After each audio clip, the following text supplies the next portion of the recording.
बच्चों थोड़ी सर्दियां शुरू हो चुकी हैं और मैं उम्मीद करता हूं कि आप लोग अपनी हेल्थ का बहुत अच्छे से ख्याल रख रहे होंगे, क्योंकि ज़्यादातर स्टूडेंट्स जो हैं वो अपने घर से दूर, अपने मदर फादर से दूर रह रहे होंगे, इस स्ट्रगल को कर रहे होंगे ताकि वो कॉम्पिटिटिव एग्जाम को क्लियर कर सकें और अपने सक्सेस के झंडे गाड़ सकें। तो इसी के साथ मैं बस इतना ही एडवाइस करना चाहूँगा, क्योंकि स्टार्ट हुई है सर्दी, आगे धीरे धीरे बढ़ेगी, तो अपनी हेल्थ का अच्छे से ख्याल रखिए।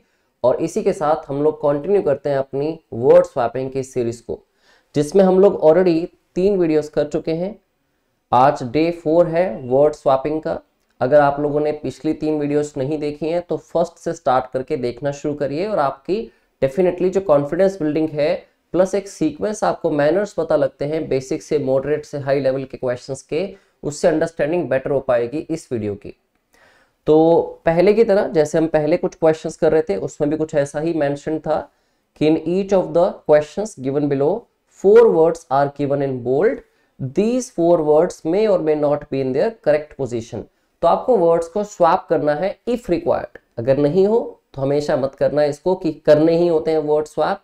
कई बार बच्चे ना लास्ट ऑप्शन जो होती है ई, चाहे वो सेंटेंस करेक्शन में नो इम्प्रूवमेंट रिक्वायर्ड वाली हो, चाहे नो एरर का क्वेश्चन हो, चाहे no sequence changes is required, इस तरह के क्वेश्चन में मिस्टेक कर देते हैं और ई ऑप्शन को भूल ही जाते हैं कि वो होती भी है। तो देखिए आज का पहला क्वेश्चन जो है, इसमें आपको मैं 4 क्वेश्चन सॉल्व करवाऊंगा और 5th क्वेश्चन होगा आप लोगों के लिए, जो आपको सॉल्व करके मुझे बताना है कमेंट बॉक्स में कि उसका आंसर क्या रहेगा। ठीक है। So in the grab of exceeding misinformation and fracas technology companies, GOI, Government of India, has been addressing the powers granted through subordinate legislation and using it for political purposes, as is evident, बहुत ही crystal clear है from the recent Twitter regulating। बच्चे इसको question को पढ़ो और देखो क्या लगता है आपको कि कुछ एक वर्ड भी अगर आपने सिलेक्ट कर लिया, एक वर्ड की भी श्योरिटी ले ली कि ये वर्ड तो रिप्लेस होना चाहिए, तुम्हारा काफी काम आसान हो सकता है इससे। अब जैसे यहाँ पे देखें हम लास्ट में लिखा गया ट्विटर रेगुलेटिंग। अब ट्विटर रेगुलेटिंग, ट्विटर को बेसिकली रेगुलेट किया जाता है, बट रेगुलेटिंग वर्ब या एक एडजेक्टिव की फॉर्म में ट्विटर के बाद तो नहीं होना चाहिए।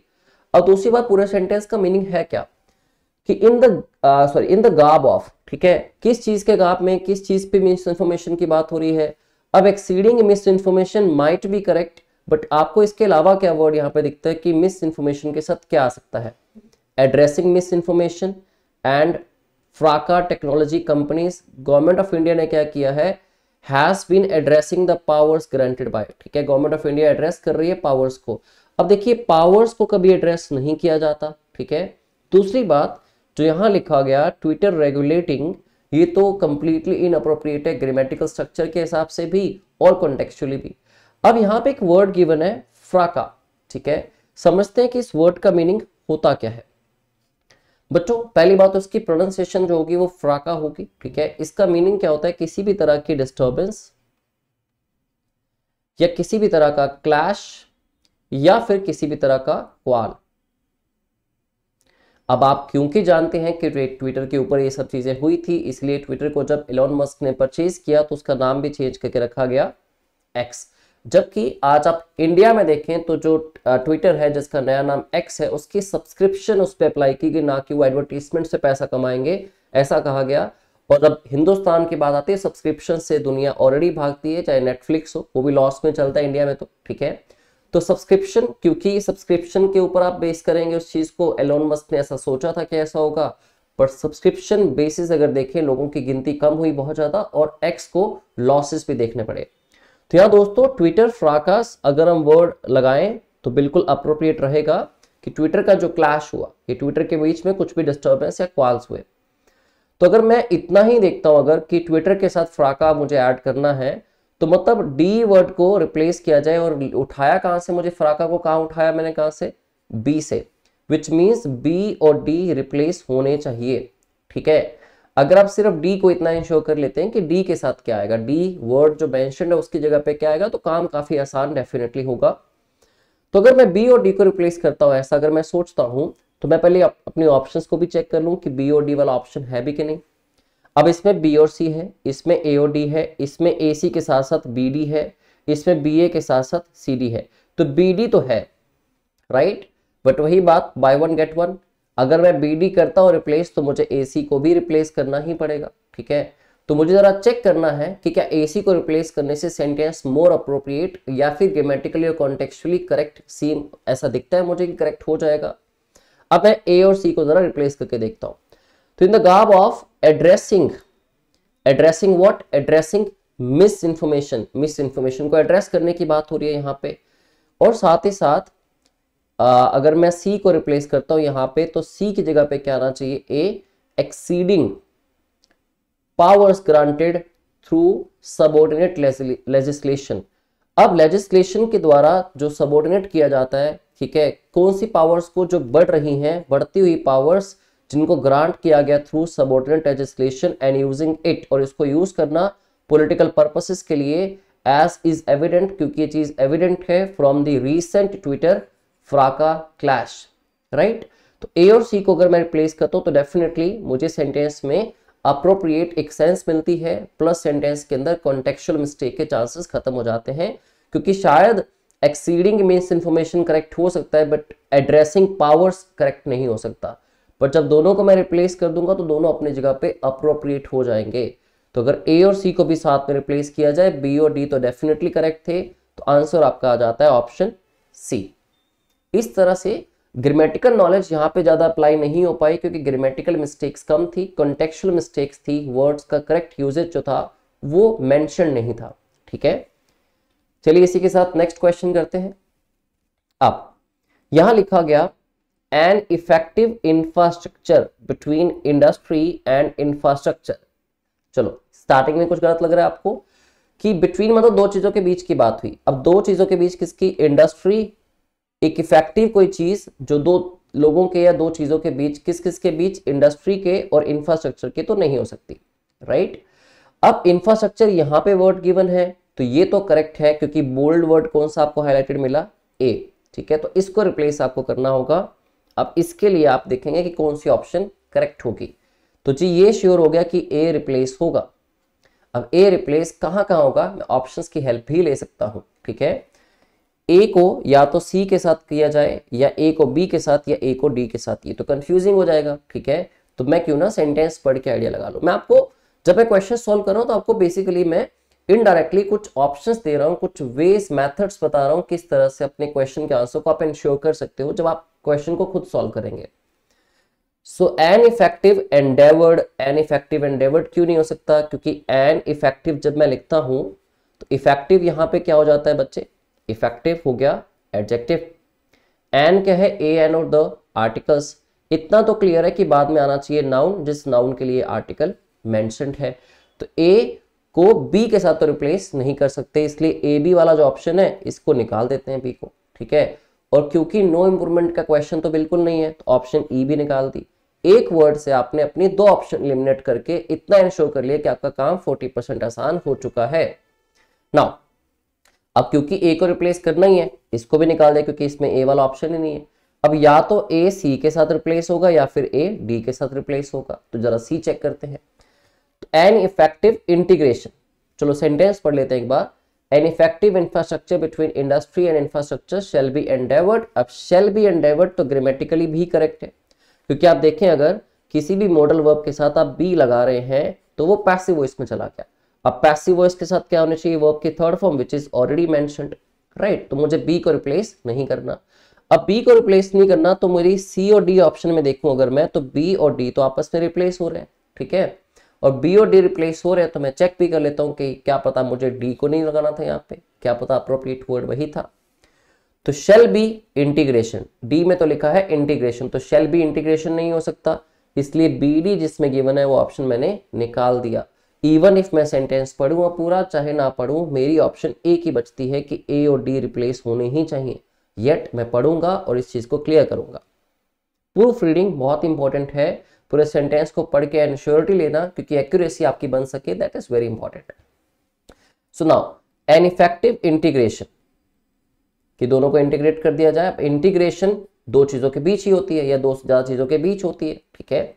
N effective integration between industry and infrastructure shall be endeavoured. तो एक जो इंटीग्रेशन होती है इफेक्टिव, वो एंडेवर्ड होनी चाहिए, उसको स्ट्रेंथन किया जाना चाहिए। कैसे? Bye developing industrial corridors. Industrial corridors को डेवलप किया जाए। कॉरिडोर वैसे तो क्या होता है, फिजिकल फॉर्म में देखें तो एक जगह से दूसरी जगह जब जाना चाहते हैं तो कॉरिडोर के थ्रू जाते हैं, तो यहाँ पे टेक्निकल कॉरिडोर्स की बात हो रही है। बाय डेवलपिंग इंडस्ट्रियल कॉरिडोर्स जो कनेक्ट करेंगे, हैविंग वर्ल्ड क्लास इंटीग्रेशन, नहीं हैविंग वर्ल्ड क्लास इंफ्रास्ट्रक्चर, जिनमें वर्ल्ड क्लास इंफ्रास्ट्रक्चर हो, तो ए आ गया डी की जगह पे infrastructure. Such as high speed, अब क्या क्या चीजें होनी चाहिए, high speed transportation network, logistics parks, common facility centres etcetera. तो ए और डी को बच्चे रिप्लेस करें तो ऑप्शन आ गया ऑप्शन डी। तो आई होप आपको क्लियर हुआ कि ऑप्शन डी इसका आंसर क्यों आया। ठीक है, क्योंकि क्लियर होना बहुत इंपॉर्टेंट है। आप 3 वीडियोस के बाद चौथी वीडियो ही देख रहे हैं और आपको 5वें क्वेश्चन का आंसर भी खुद करना है। Now the next question, it is the government's duty to ensure an, government की ड्यूटी बनती है किस चीज को एंश्योर करना, एन। अब एन अगर यहाँ पे आर्टिकल गिवन है तो ऑब्वियस वहां पे मुझे बाद में क्या चाहिए, एक वाउल साउंड वाला वर्ड चाहिए। ठीक है, तो इक्विटेबल ऑलरेडी वाउल साउंड है, एंड इक्विटेबल कवरेज, बट ऐसा नहीं कि ये वाउल साउंड है तो बस यही ठीक होगा, और भी वाउल साउंड का वर्ड शायद हो, देख लेते हैं। शेयर तो नहीं है, वल्नरेबल नहीं है, ट्रांसमिशन नहीं है, दैट मीन्स ए तो जी फिक्स्ड है, ए रिप्लेस नहीं होगा। चलते हैं ऑप्शंस पे, ए रिप्लेस हो रहा है यहाँ पे, ए यहाँ भी रिप्लेस हो रहा है, ए यहाँ भी रिप्लेस हो रहा है। आंसर आ गया, लगता है शायद आंसर आ गया। ठीक है, क्योंकि 2 ही ऑप्शंस बची हैं, या तो इंप्रूवमेंट नहीं होगी या फिर इंप्रूवमेंट होगी तो बी और डी की होगी। ठीक है, अब देखना है कि क्या इंप्रूवमेंट नहीं होगी तो ऑप्शन ई भी निकल जाएगा। तो पढ़ते हैं और बी और डी को माइंड में लेके चलना। ठीक है, तो ensure an equitable coverage among, among किसके, शेयर ग्रुप्स ऑफ पीपल।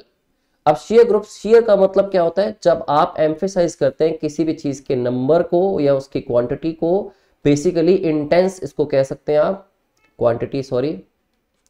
तो शेयर मतलब intense groups of people who are most at risk. अब यहां देखो, वो लोग जो रिस्क में है। ठीक है, अगर मैं बी और डी को रिप्लेस करता हूं, डी के अंदर वर्ड क्या लिखा है, वल्नरेबल। अब वल्नरेबल कौन होते हैं, जो रिस्क में होते हैं। ठीक है, who can be impacted negatively, vulnerable body part होता है ना, दैट मीन्स वो बॉडी पार्ट पे कोई ना कोई डिसीज इजीली अफेक्ट कर सकती है। तो vulnerable groups of people who are most at risk. अब क्योंकि रिस्क वर्ड से आपको आइडिया होता है तो वल्नरेबल वर्ड यहाँ पे ज्यादा सूटेबल होगा। ठीक है, तो डी को लेके जाइए बी की जगह पे, vulnerable groups of people who are most at risk and carry a higher risk of transmission. Transmission because of what, transmission because of sheer number. sheer number मतलब एक intense number of people they interact with daily. ठीक है, तो B और D को replace करके आपका correct answer आएगा, ऑप्शन आ गया जी ए। तो इस तरह ऑप्शन की हेल्प लेके अपनी गलत ऑप्शंस को एलिमिनेट करते हैं जब आप, तो आपके चांसेस ऑफ एक्यूरेसी बहुत इंप्रूव होते हैं। कहां आप पहले 5 ऑप्शंस में कंफ्यूज थे, 4 में से एक ही वर्ड को इंश्योर किया, और कहां आप ऑप्शन 3 पे आ गए, और कहां एक वर्ड को इंश्योर किया और आप ऑप्शन 5 से 2 पे आए, और फिर ओनली जो आपके पास एक सिलेक्ट एक जो लास्ट में आपके पास बचता है, दी ओनली ऑप्शन, उस पे आप टिक करते हैं, वो ऑप्शन ए था इस क्वेश्चन का।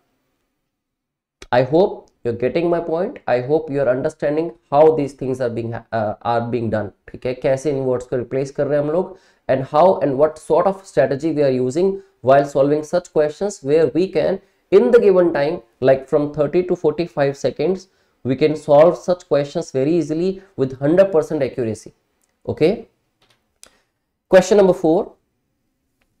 The Guwahati High Court GHC Kohima bench has asked what?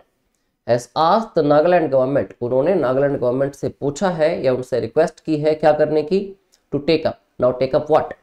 Take up measures of footing isolation centers, ramp up testing facilities, make all COVID-19 tests free and take vaccination on a ward designating. जब मैं यहां तक पूरा sentence पढ़ता हूं तो मुझे कुछ क्लियर आइडियाज मिलते हैं। यहां लिखा हुआ है on a war designating, obviously this is not appropriate. बच्चे एक टर्म होती है, term is on a war footing. On a war footing का मतलब अब होता क्या है, जब आप किसी वॉर के लिए प्रिपेयर हो रहे होते हैं खुद के लिए। ठीक है, जब आप प्रिपरेशन स्टार्ट करते हो किसी भी वॉर को फाइट करने के लिए, उसको कहते हैं ऑन अ वॉर फुटिंग। ठीक है, तो वॉर फुटिंग होना चाहिए, तो यहाँ पे वॉर के साथ वर्ड आना चाहिए था फुटिंग, जो कि इस सेंटेंस में मेंशन्ड है बट कहीं और मेंशन्ड है। वो कहाँ पे है? बी के अंदर मेंशन्ड है। इतना क्लियर है कि बी यहाँ पे अगर आएगा तो डी अपनी प्लेस बी की जगह पे लेगा। ठीक है, अब पढ़ते हैं जरा इसको। So the Guwahati High Court GHC Kohima bench has asked Nagaland government to take up measures of what? Measures of designating isolation centers। उनके measures लें जो designating isolation center हैं, जो आगे ड्यूटी डेजिग्नेट करते हैं, रैंप अप करें, बढ़ाएं उस नंबर को और इफेक्टिव बनाएं टेस्टिंग फैसिलिटीज को, मेक ऑल कोविड-19 टेस्ट फ्री, सारे कोविड-19 टेस्ट को फ्री कर दें, and take vaccination on war footing, और वैक्सीनेशन को वॉर फुटिंग पे लेके जाएं जहां पे आप प्रिपरेशन कर रहे हैं उस वॉर से फाइट करने की। तो दोस्तों अगर मैं बी और डी को रिप्लेस करता हूं तो मुझे फटाफट से ऑप्शन चेक करनी है। बी और डी के साथ यहाँ एसी भी गिवन है, जबकि एसी में कोई रिक्वायरमेंट नहीं है चेंजेस करने की, तो ये ऑप्शन गलत हो गया। यहाँ पे बी डी नहीं है, यहाँ भी नहीं है, रिप्लेसमेंट तो मुझे चाहिए। आंसर इज ऑप्शन ए, जहां पे बी को डी के साथ रिप्लेस किया जाए। तो आपकी वोकेबलरी बहुत काम आती है, आपकी कॉन्टेक्चुअल क्वेश्चंस को, आपके चाहे रीडिंग कॉम्प्रिहेंशन है, चाहे क्लोज टेस्ट के क्वेश्चन है, चाहे वर्ड स्वैपिंग है, अगर आपको थोड़ी बहुत नॉलेज वोकैब की नहीं होगी, थोड़ी बहुत फ्रेजेस की या फ्रेजल वर्ब्स की नॉलेज नहीं होगी, तो डेफिनेटली आपको बहुत ज़्यादा मुश्किलें आने वाली हैं ऐसे क्वेश्चंस में। लेकिन अगर बेसिक वोकैब को आप अच्छे से बिल्ड करना चाहते हो तो आप डेली सिर्फ 30 मिनट्स की हैबिट बनाओ, जिसमें आप द इंडियन एक्सप्रेस या फिर द हिंदू जैसे न्यूज़पेपर्स में से कुछ कुछ आर्टिकल्स अपनी पसंद के 4 गिवन है, तो चाहे 1 पढ़ लो रोज का, 2 पढ़ लो, डेफिनेटली कुछ तो इंप्रूवमेंट होगी। I am not obliging you, मैं आपको ऑब्लाइज नहीं कर रहा कि आप दिन का 2 घंटे पूरा न्यूज़पेपर पढ़े, या आर्टिकल 4 है तो 4 पढ़ो। आराम से इंटरेस्ट बनाओ, 1 से स्टार्टिंग करो, 2 पढ़ो दिन के, ठीक है। इंप्रूवमेंट तो हो रही है ना डे बाय डे। आप ये देखो ना 6 मंथ्स डाउन द लाइन कितनी इंप्रूवमेंट हो चुकी है वोकैब में, सेंटेंस के स्ट्रक्चर में। ऐसे क्वेश्चंस तो 30-30 सेकंड्स में बड़े आराम से सॉल्व होंगे, ठीक है।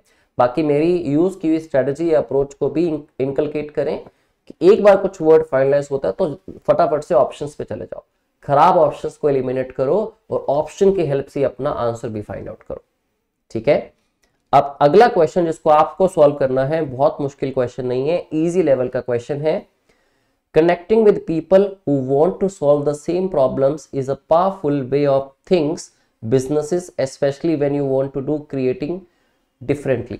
तो आपको मुझे आंसर बताना है कि मुझे क्या रिप्लेसमेंट चाहिए, ए सी, बी डी, सी डी या फिर ए पी। इस क्वेश्चन का आप लोग स्क्रीनशॉट ले सकते हो, चाहे वीडियो को पॉज कर सकते हो, आराम से सॉल्व करके मुझे कमेंट बॉक्स में आप बताएंगे कि इसका क्या आंसर होगा करेक्ट, ठीक है। चारों क्वेश्चंस के आंसर ऑप्शन सामने हैं आपके, ठीक है। 5th का मैंने ब्लैंक छोड़ा है जिसको आप फिलअप करेंगे, ठीक है। तो इसी के साथ इस वीडियो की समाप्ति करेंगे। ये वीडियो यहीं पे फिनिश होता है, और जितना आपने लर्न किया है उसको इनकलकेट करते रहें। जो स्ट्रैटेजी मैंने बताई, जो मैंने आपको कहा कि क्या आपको यूज करना चाहिए इन चीज़ों को बिल्डअप करने के लिए, उसको जरूर अडॉप्ट करें आप, ठीक है।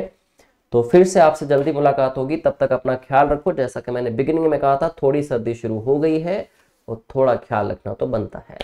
Thank you very much and have a good day.